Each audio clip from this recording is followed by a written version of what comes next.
تو وہ آتا تھا پرانے زمانے میں نا 50 فٹ، اس میں دکھایا کہ لاہور سے بچے کراچی کی لاہور میں چھٹیاں گزارنے کے لیے کراچی جا رہے ہیں. انہوں نے پینٹیں پہنی ہوئی ہیں اور ایک ان کے میں جوان بھی ہیں. اب یہ کہاں جا رہے ہیں؟ لاہور سے کراچی چھٹیاں گزارنے نا.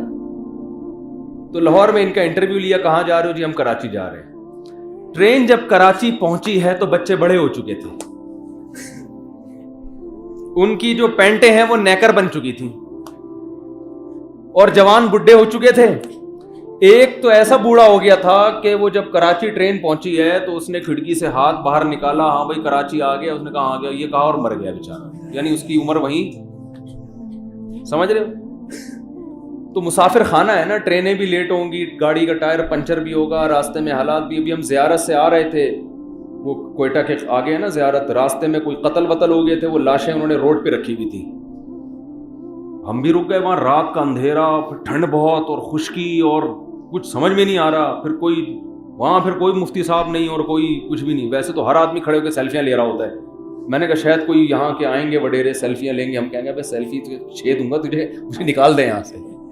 نہیں جی، وہ قتل ہو گیا، ظاہر ہے، وہ تو احتجاج کر رہے تھے. تو کئی گھنٹے وہاں ہمارے گزرے. تو میاں بیوی محبت سے رہیں. اگر خدا نخواستہ علیحدگی ہو گئی ہے تو اب اسلام کو چینج کرنا، وہاں سے فتویٰ لینا، وہاں سے بھائی ریلیکس ہو جائیں، کوئی بات نہیں، تم کہیں اور شادی کر لو، میں کہیں اور. نہ دنیا میں اللہ کہتے ہیں عورتیں کم ہیں، نہ عورتوں کے لیے مرد کم. بچے مل بانٹ کے پالیں. بچہ چھوٹا ہے تو ماں کے پاس رہے گا، بڑا ہو جائے گا تو باپ کے پاس. جب ماں کے پاس رہے گا، جب چاہے گا باپ اس سے ملے گا. ویسے بھی تو ایسا ہی ہوتا ہے نا، شادی کے بعد بھی بچہ ماں کے پاس ہی رہتا ہے نا، باپ ملتا رہتا ہے جب چاہے. تو بچہ رہے گا ماں کے پاس، باپ جب چاہے گا ملے گا. جب بڑا ہو جائے گا، بالغ ہونے سے پہلے 9 سال کا یا 7 سال کا ہو جائے گا تو باپ کے پاس رہے گا اور ماں سے ملتا رہے گا. بالغ ہو جائے گا تو اس کی مرضی جہاں چاہے رہے. جیسے بالغ ہونے کے بعد تو کوئی سوئٹزرلینڈ جا رہا ہے، کوئی امریکہ جا رہا ہے، دونوں سے ملتا ہے نا. تو بہت تمیز سے یہ مسئلوں کو حل کیا جا سکتا ہے، لیکن ہمارے یہاں بہت عذاب بنا دیا اس کو. دی کیوں، اس سے پوچھتے طلاق دی کیوں، پھر اس پہ جھوٹے الزامات لگائے گا، پھر وہ اس پہ جھوٹے الزامات لگائے گی. قرآن کہہ رہا ہے وہیں یتفرقا، علیحدگی ہو گئی ہے. یغنی اللہ کلا من سعتی، زیادہ ٹینشن لینے کی ضرورت نہیں ہے. اللہ دونوں کو ایک دوسرے سے بے پرواہ کر دے گا. اس کے لیے کوئی اور دلا دے گا، اس کو کوئی اور دلا دے گا. سمجھتے ہو کہ نہیں سمجھتے؟ ہاں، اس کو کوئی اور مل گیا، اس نے وہاں شادی کر لی، میاں بیوی کا ریلیشن بھی ہو گیا. اس کو پھر خیال آیا کہ پرانا والا ہی ٹھیک تھا، یہ والا میری کھوپڑی میں بولو نہیں بیٹھ. تو یہ اس سے طلاق بھی مانگ سکتی ہے. طلاق مانگنا اس وقت ناجائز ہے جب کوئی معقول ریزن نہ ہو. بعض دفعہ یہ بھی ایک معقول ریزن ہوتی ہے، بھائی مجھے پرانا والا میرا بچے ہے، اس سے مجھے آپ چھوڑ دیں. اپنی مرضی سے چھوڑ دے تو ٹھیک ہے، نہیں چھوڑے تو اب اسی کے ساتھ زندگی گزارو. سمجھ میں آ رہی ہے بات؟ چھوڑ دے تو ٹھیک ہے، عدت گزار کے پرانے والے سے کرو یا کوئی نیا مزید کوئی نیا تلاش کر لو. اس میں اسلام نے کھلی آزادی دی ہوئی ہے. ہم ہندوؤں کی طرح ہمارے قوانین نہیں ہیں.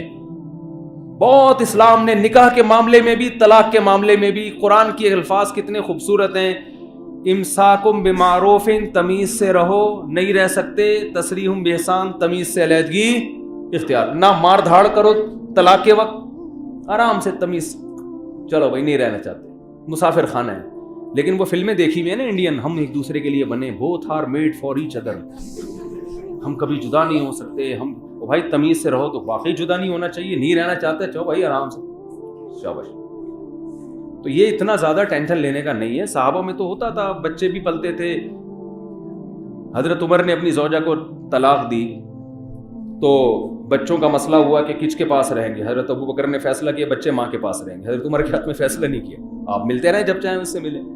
بلکہ حضرت ابو بکر نے فرمایا کہ ماں کی جو تھوک ہے نا، اے عمر تیرے شہد سے بہتر ہے. باپ شہد کھلائے بچے کو مزہ نہیں آئے گا، ماں کے تھوک میں بچے کو زیادہ مزہ آتا ہے. تو بچہ ماں کی گود سے چھینا نہیں جا سکتا، اور جب بڑا ہو جائے گا تو کہاں جائے گا. اب سوال پیدا ہوتا ہے بچوں والی سے شادی کون کرے گا، یہ بڑا مسئلہ ہے. تو بھائی بچوں والی سے شادی کر لو. بچے بولو بھائی بچے میں نہیں پالوں گا، بچے ان کا باپ ہی پالے گا، کیونکہ یہ میرا بچہ، یہ انسان کا بچہ نہیں، میرا بچہ کہاں سے ہو گیا. یعنی سوتیلا باپ تو یہی کہے گا نا، سوتیلے باپ کو تو دوسرے کا بچہ انسان کا بچہ نہیں لگ رہا ہوتا. اب وہ دوسرا آدمی شادی کیوں نہیں کر رہا ہوتا ایسی عورت سے، ابے کسی کے بچے پالنے پڑیں گے بھائی، وہ تو بھائی یہ تو نہیں ہو سکتا. تو بھائی آپ کہ یہ بیگم ہے, بچے جس کے ہیں وہ پالے گا.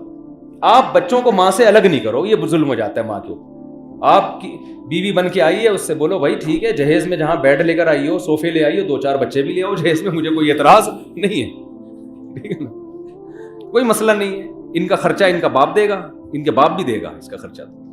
شریعت بھی کہتی ہے, پاکستان کا لا بھی کہتا ہے بھائی باپ دے گا خرچہ, ان کا باپ دے گا, ملتا رہے گا تو مجھے کوئی اعتراض نہیں ہے. تو ان مسائل کو بڑے آرام سے حل کیا جا سکتا ہے. لیکن ہم لوگ چونکہ ہندوستان میں رہے ہیں اور ہندوؤں کے ساتھ انہی کے کلچر, انہی کا مذہب ہمارے اندر سرایت کیا ہے کہ ہم نے ان چیزوں کو بہت بڑی بڑی ٹینشنیں بنا لیا ہے. میں خدا نخواستہ طلاق کی ترغیبیں نہیں دے رہا آپ لوگوں کو, اچھے بھلے گھروں کو نہ اجاڑیں.